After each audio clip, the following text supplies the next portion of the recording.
Elle m'a envoyé un message disant: Je vais dormir chez mon ex ce soir. Tu dois prouver que tu n'es pas du genre jaloux, en restant cool avec ça. J'ai répondu: Prouve ce que tu veux prouver. Puis j'ai appelé la femme de son ex pour lui demander si elle savait que ma fiancée allait dormir chez eux sans savoir qu'elle décrocherait en conférence à 3 par accident. Écoute, je ne vais pas prétendre que je ne sais pas que c'était radical de ma part. En fait, laisse tomber. J'en suis fier, oui. Mais, comme chaque histoire de ce genre demande un soupçon d'humilité forcé au commesso, voilà.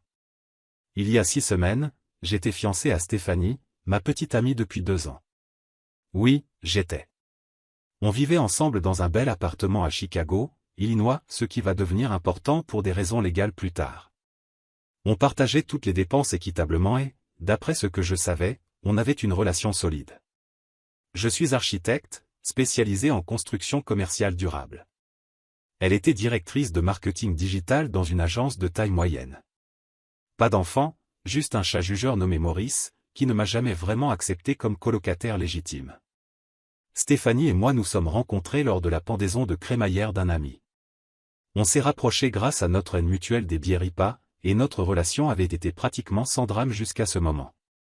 On s'est fiancés pour notre 2e anniversaire de rencontre et on prévoyait de se marier l'été suivant, dans la maison au bord du lac de ses parents dans le Wisconsin. Tout allait bien, normal, presque ennuyeux jusqu'au message. J'étais en déplacement, à une conférence professionnelle de 3 jours à Denver. Rien d'excitant, juste une foule d'architectes débattant de matériaux à émission zéro et se disputant pour savoir si Frank Gehry est un visionnaire ou une menace pour l'humanité. C'était la 2e nuit, je me préparais à dormir quand mon téléphone a vibré à 23h37 avec un message de Stéphanie. Salut, j'ai croisé Jason au bar Murphy S aujourd'hui. On a discuté et il est tard, alors je vais dormir chez lui au lieu de prendre un Uber pour rentrer. Tu dois prouver que tu n'es pas du genre insécurisé et rester tranquille avec ça. Je t'aime. Contexte, Jason est l'ex de Stéphanie, d'il y a environ 4 ans.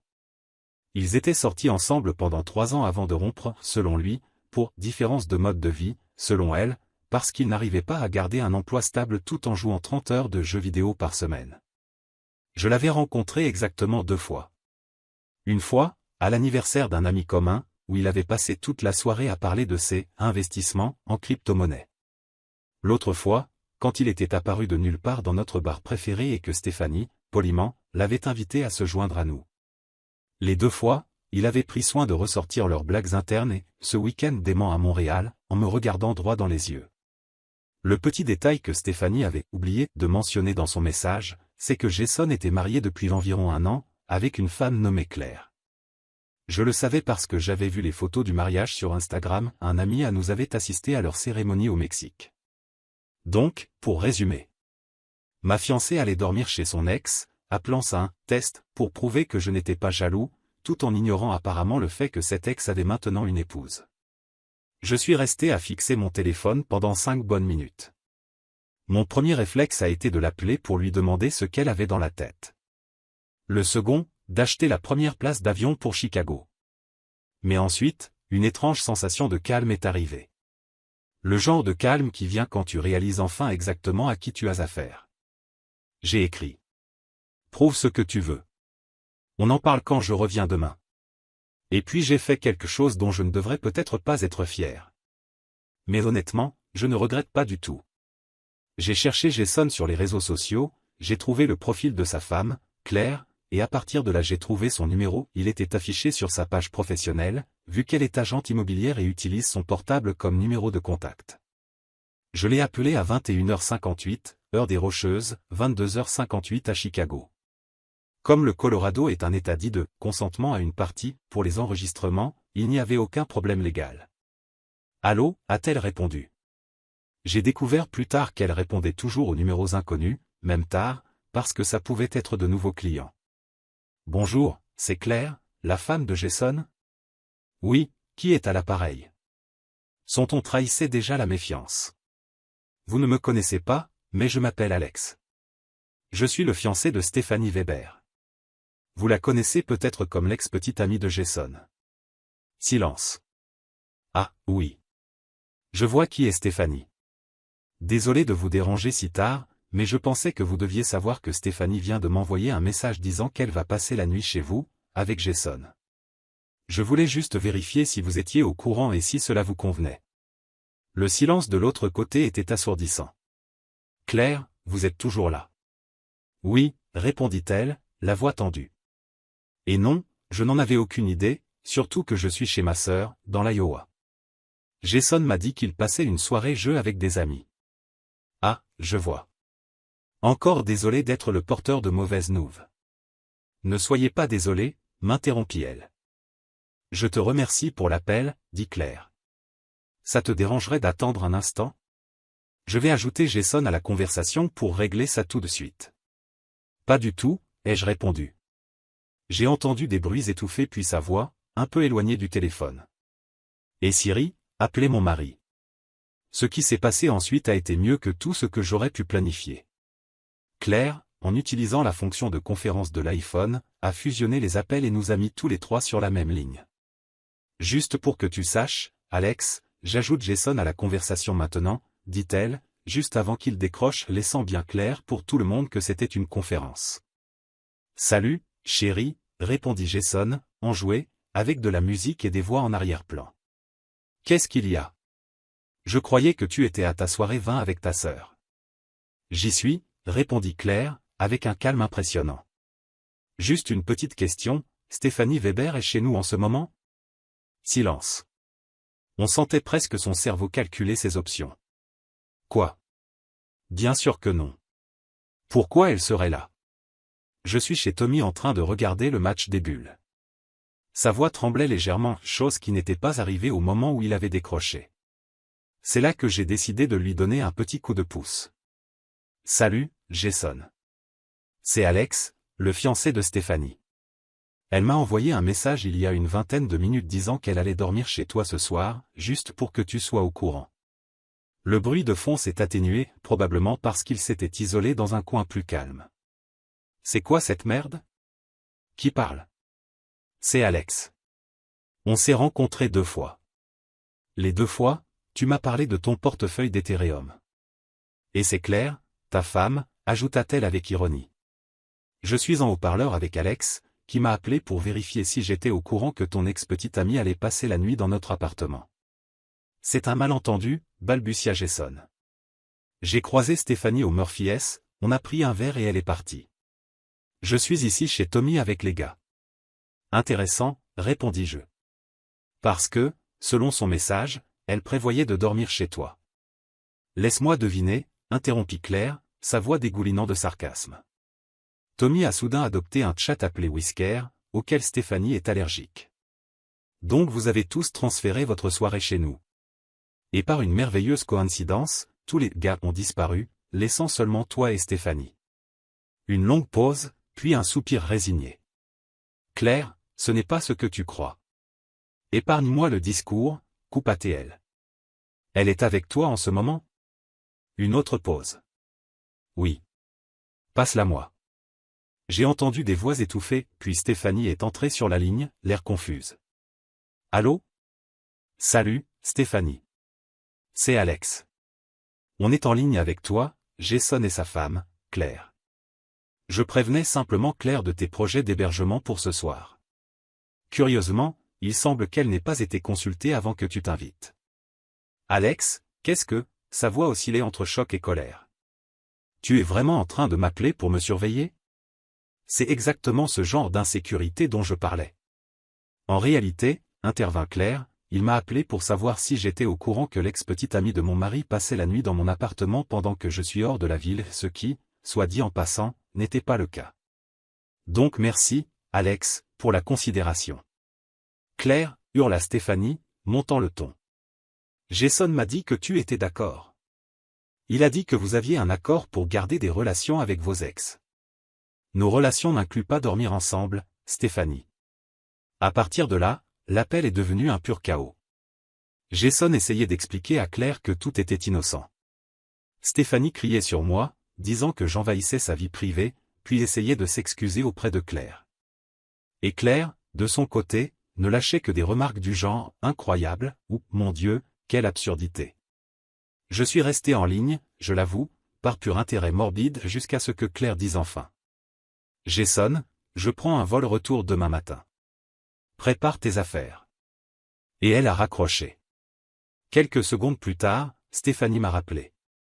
Je n'arrive pas à croire que tu aies fait ça, siffla-t-elle.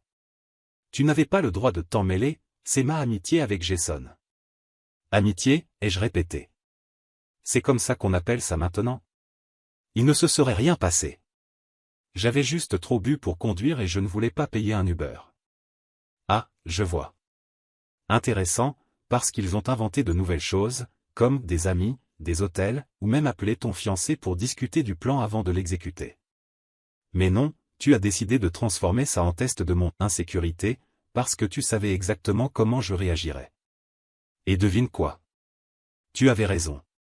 Tu as toujours été bizarre avec Jason, répliqua-t-elle. Stéphanie, sa femme ne savait même pas que tu allais dormir là. Ça n'allume aucune alarme dans ta tête? Elle est restée sans voix. Après quelques échanges inutiles, elle a raccroché. J'ai essayé de retourner aux conférences le lendemain matin, mais c'est difficile de se concentrer sur des matériaux durables quand ton couple implose en temps réel. Mon téléphone vibrait sans arrêt avec des messages de plus en plus désespérés de Stéphanie. 10h14. Je suis désolé. Tu as raison. C'était inapproprié. S'il te plaît, appelle-moi. Je suis à la maison maintenant. Jason et moi ne sommes que des amis, il ne s'est jamais rien passé. Claire exagère. Elle a toujours été jalouse de moi. J'ai fait une erreur, mais toi, tu as dépassé les limites en l'appelant. Tu vas vraiment jeter notre relation à la poubelle pour un seul dérapage? Je n'ai répondu à aucun des messages. Après le déjeuner, j'ai décidé de quitter le reste de la conférence et j'ai acheté un vol anticipé pour Chicago. Avant d'embarquer, j'ai appelé mon frère, tout expliqué et demandé si je pouvais rester chez lui quelques jours. Il a accepté immédiatement et a ajouté. J'ai jamais aimé ce chat de toute façon. Quand l'avion a atterri, j'avais un message vocal de Claire, de toutes les personnes possibles. Salut Alex, c'est Claire, la future ex-femme de Jason. Je voulais juste te remercier pour l'appel d'hier. Enfin, tout ne va pas bien, évidemment. Mais je suis contente d'avoir appris la vérité. Oh, et je me suis dit que tu voudrais savoir que, quand je suis rentré aujourd'hui, j'ai trouvé des affaires de Stéphanie dans notre appartement, une boucle d'oreille sur la table de nuit et sa trousse de toilette dans notre salle de bain. Donc, tirant les conclusions que tu veux. Je suis désolé que tu traverses ça aussi. Prends soin de toi. J'ai récupéré la voiture au parking longue durée, conduit jusqu'à l'appartement de mon frère et finalement répondu à Stéphanie avec un seul message. Je passerai demain à 14h pour récupérer mes affaires. S'il te plaît, ne sois pas à l'appartement. Elle a immédiatement appelé. Je n'ai pas décroché. Elle a rappelé 4 fois. J'ai éteint mon téléphone. Le lendemain, je suis arrivé à l'appartement exactement à 14h. Et, bien sûr, Stéphanie était là, malgré ma demande. Maurice, le chat, m'observait du haut de l'étagère avec un regard félin plein de jugement pendant qu'elle me suivait partout, alternant entre excuses, justifications et reproches. Ce n'est pas ce que tu crois. On faisait juste la mise à jour, il ne s'est rien passé. Si tu m'aimais vraiment, tu pardonnerais une erreur. Je n'arrive pas à croire que tu aies appelé la femme de Jason, c'était une invasion de ma vie privée. Tu ne m'as jamais fait confiance avec Jason. Sérieusement, tu es aussi insécure que ça? Je continuais simplement à emballer mes affaires, documents, objets importants, vêtements pour tenir quelque temps. Je ne parlais presque pas, ce qui semblait la frustrer encore plus. Maurice continuait de tout observer, bâillant de temps en temps, comme si notre drame humain l'ennuyait profondément. Quand j'allais partir, elle s'est placée devant la porte. Tu ne peux pas juste jeter 2 ans de relation pour un malentendu. J'étais saoul, j'ai fait un mauvais choix, mais je t'aime. Je l'ai regardé droit dans les yeux. Stéphanie, tu m'as envoyé un message pour dire que tu allais dormir chez un autre homme. Tu as transformé ça en test de mon insécurité. Tu n'as pas mentionné que sa femme n'était pas là. Et, selon elle, ce n'était pas la première fois que tu allais chez lui. Alors dis-moi, qu'est-ce que je suis censé mal comprendre exactement?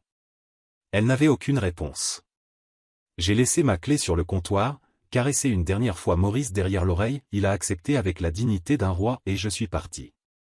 La suite a été prévisible. Des amis communs prenant parti, des explications embarrassantes à la famille sur l'annulation du mariage, et Stéphanie créant plusieurs versions différentes de l'histoire. Dans certaines, j'étais contrôlant. Dans d'autres, insécure. Ou bien j'avais exagéré, je l'avais humiliée, ou elle traversait un moment difficile et avait commis une seule erreur. Le récit changeait selon le public. 2 semaines plus tard, je buvais une bière avec mon ami Mike, le même qui avait vu Stéphanie au Murphy S le soir du message. D'après lui, elle et Jason se retrouvaient là depuis au moins un mois, toujours assis dans un coin discret au sous-sol, pensant que personne ne les remarquerait. Il ne s'était douté de rien après tout, des ex peuvent être amis, jusqu'à ce que je lui raconte ce qui s'était passé. « Mec, désolé. Si j'avais su, je t'aurais dit, dit-il. Ce n'est pas ta faute, ai-je répondu. Il y a des drapeaux rouges qu'on refuse simplement de voir. 3 mois plus tard, j'allais beaucoup mieux. J'avais déménagé dans un nouvel appartement, me plongeais dans le travail et étais même sorti à quelques rendez-vous. Rien de sérieux, mais suffisamment pour me rappeler qu'il existe encore des gens normaux et honnêtes. Rompre le bail exigeait un préavis de 60 jours et une pénalité de 2 mois, $3,600 au total. Mais ma santé mentale valait largement plus. C'est alors que j'ai reçu un email de Claire Johnson. Objet, je pense que tu voudras voir ça.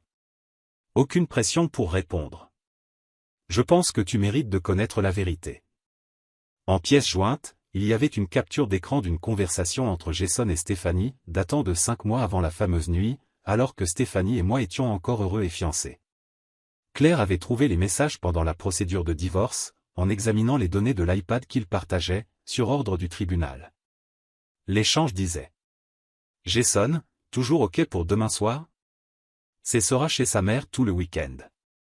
Stéphanie, bien sûr. Sera à ce dîner ennuyeux du boulot, donc je suis tout à toi.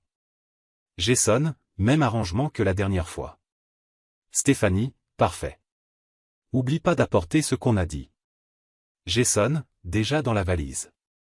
J'ai hâte. À la fin, Claire avait ajouté une note. J'ai trouvé ces messages sur l'iPad de Jason pendant le divorce. Il y en a d'autres, des conversations qui remontent à presque 1 an. Désolé d'être la messagère de mauvaises nouvelles, mais tu devais savoir que tu n'as pas exagéré. J'espère que tu vas mieux que moi. Je suis resté un long moment à regarder cet email. Une partie de moi était démolie, découvrir que la relation que je croyais solide était un mensonge depuis bien plus longtemps que je ne l'imaginais faisait mal, très mal. Mais une autre partie ressentait un étrange soulagement. Je n'étais pas fou. Je n'avais pas exagéré. Et j'avais évité une balle. J'ai répondu avec un message court. Merci d'avoir partagé ça. J'espère que tu arrives toi aussi à avancer. Tu mérites mieux, toi aussi. 2 jours plus tard, Claire a répondu avec une invitation pour prendre un café. Sans arrière-pensée, précisa-t-elle. Je me suis dit que ça ferait du bien de parler avec quelqu'un qui a traversé exactement le même enfer.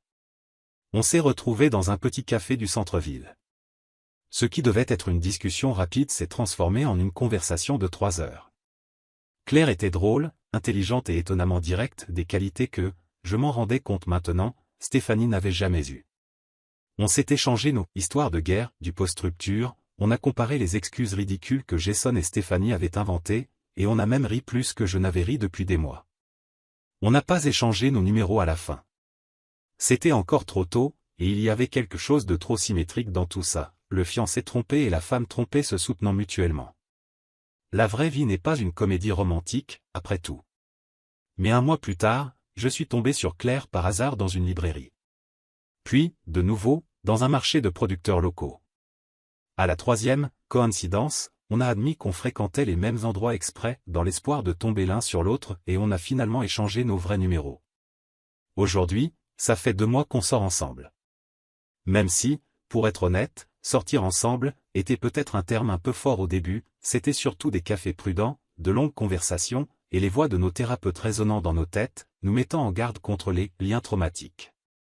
On est encore tous les deux en train de guérir, on avance prudemment, mais il y a quelque chose de puissant à être avec quelqu'un qui sait exactement comment on peut être blessé et qui choisit malgré tout de faire attention à vous. La semaine dernière, j'ai reçu un message de Stéphanie, sorti de nulle part. J'ai entendu dire que tu sortais avec Claire maintenant. C'est pas un peu pathétique? le couple trompé qui se console l'un l'autre. Je te pensais plus évolué. J'ai montré le message à Claire. Elle a ri et a suggéré une réponse. J'ai tapé exactement ce qu'elle a dit. En réalité, on s'est rapproché grâce à notre excellent goût et à notre jugement exécrable par la suite. Mais on travaille sur la partie du jugement. J'espère que toi et Jason êtes heureux. La réponse de Stéphanie est arrivée instantanément. On n'est pas ensemble. Il sort avec une prof de yoga de 22 ans. Moi et Claire avons décidé de ne pas répondre.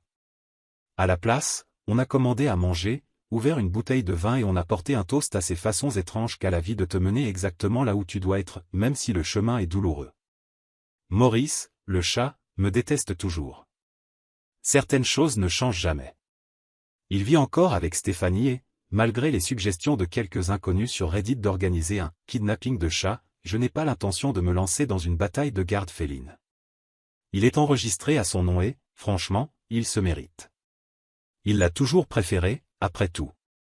Et pour ceux qui demandent si c'est inventé. Qui serait assez idiot pour envoyer un message à son fiancé disant qu'elle va dormir chez son ex? Tu serais surpris de ce que les gens pensent pouvoir faire impunément quand ils mentent depuis des mois.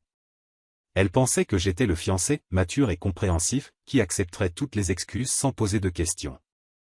Après tout, je l'avais déjà fait. Édition. Waouh, je ne m'attendais pas à que ça explose ici.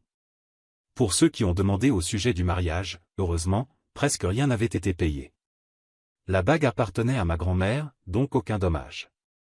La partie la plus coûteuse a été la rupture du bail, comme je l'ai mentionné, mais chaque centime en valait la peine. Ah, et oui, Maurice est toujours avec Stéphanie. Non, je ne peux pas le voler. Même si la moitié de Reddit m'a envoyé des plans détaillés de « sauvetage félin ». Il est enregistré à son nom, et, honnêtement, il se mérite. Il l'a toujours préféré de toute façon. Commentaire Monsieur Reddit. Incroyable comme certaines personnes pensent que la maturité émotionnelle signifie tolérer n'importe quelle absurdité pendant qu'elles poursuivent un doctorat en culot. Mais évidemment, le problème, c'est toujours ton insécurité, jamais leur manque total de vergogne.